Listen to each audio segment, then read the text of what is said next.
This is Introduction or Orientation to Hypertension or High Blood Pressure 101.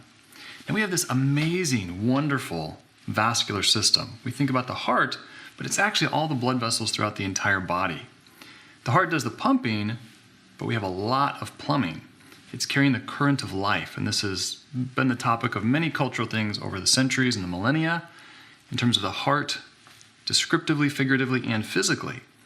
Now, this amazing system adjusts moment to moment, minute to minute, based on our needs, how excited we are, what's going on, and it keeps everything flowing, the nutrients, the oxygen, picking up the waste and taking it back, and especially for the brain. Now, why is hypertension or high blood pressure important? Most of us know what high blood pressure is. We know it's too much pressure, but why is it important?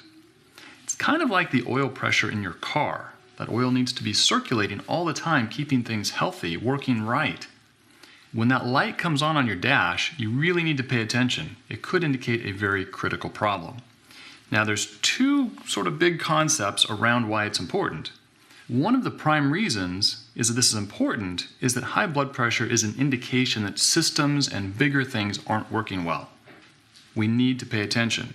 It is also one of the direct mechanisms for damage to the blood vessel system leading to heart attacks and strokes. So it's both an indicator or symptom and it's a cause.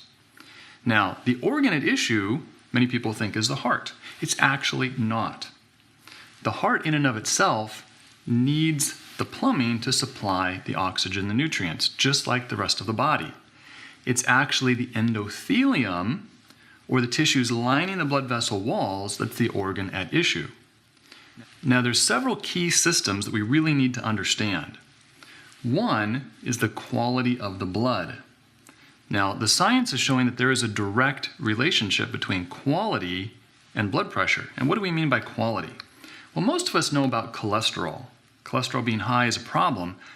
Until recently, however, we didn't realize that cholesterol formed crystals, like little razor blades cutting through the endothelial layers lining our blood vessels, creating real problems. Now, there's also the thickness of the blood, which means the heart has to pump more, which means there has to be more pressure. This has to do with inflammation and a number of things, and especially a compound called fibrinogen, which has to do with our clotting system that makes the blood thicker. Now, I'm not sure why I was never taught this in medical school, and other docs aren't taught this, but the science is pretty solid. There's a direct relationship between viscosity or thickness and blood pressure. Now, kidneys are really, really key. Our kidneys are what manage the fluid balance in this system. And many blood pressure medications work as diuretics, meaning they make you pee to get rid of extra fluid, keeping the pressure down. The other big system involved in blood pressure is the nervous system. Now, this has two main connections. One is it's just directly wired. You have wires going directly to your blood vessels. And the other is to your adrenal glands. These sit on top of your kidneys and put out adrenaline and stress hormones. Now, one important thing we need to look at as we're getting started is, isn't high blood pressure just a part of normal aging? I was taught this in medical school, but it turns out it's wrong. It's just plain wrong. I later took classes in my master's degree for epidemiology, thinking I was going to go into research. Epidemiology of cardiovascular disease taught me, looking around the world, that many people around the world, especially third world countries, actually never get high blood pressure. Now, this is important because we need to realize what normal is, and actually for human beings, it is not normal to get high blood pressure. Now, yes, we have genetic tendencies and so forth, but what we see in the science is that all different ethnicities, all different genetics, when they come to a country like the US and live like the US, they get the US diseases, the lifestyle diseases. Now, it's true aging has an effect on everything, things fall apart, we're all going to die. But with the science showing that it is all around the world where we see this change and this association with lifestyle, it has to be how we're living that's the big cause. It's not primarily aging, it's not primarily genetics. Lifestyle trumps those things.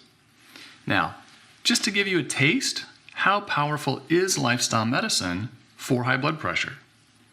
So here was a study. 174 patients in a row with blood pressure over 140 over 90. They did 2 to 3 days of just fruits and vegetables, about another 10 days of water-only fasting, and then a week on a super healthy vegan diet. Now, what percentage of these 174 people do you think got completely off of medications? 100%. What percent got their blood pressure below 140 over 90? 90%. Now, this is just in 20 days.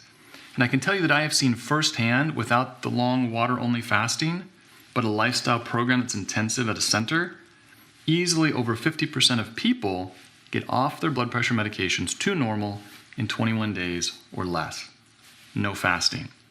So, logically, lifestyle should be the number one approach. And fortunately, the new guidelines reaffirm and strengthen that lifestyle medicine is the number one therapy. It should be foundational to hypertension treatment and many other conditions.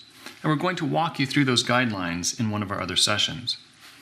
Now, as we dive into high blood pressure, how our blood pressure works is actually very simple. Here's our reference point. The human body is designed to work best in that paradise-like scenario that we kind of all have in the back of our heads and all societies around the world have. Stress-free, fresh fruits and veggies, sunshine, so forth and so on. And the farther we get away from that, the more the warning lights come on, the more the systems fail, including our vascular system. Keep in mind, medication should be an adjunct, as we say in medicine, or an accessory to the main or primary treatment of treating the cause, lifestyle medicine. Now, let's empower you to use lifestyle as medicine.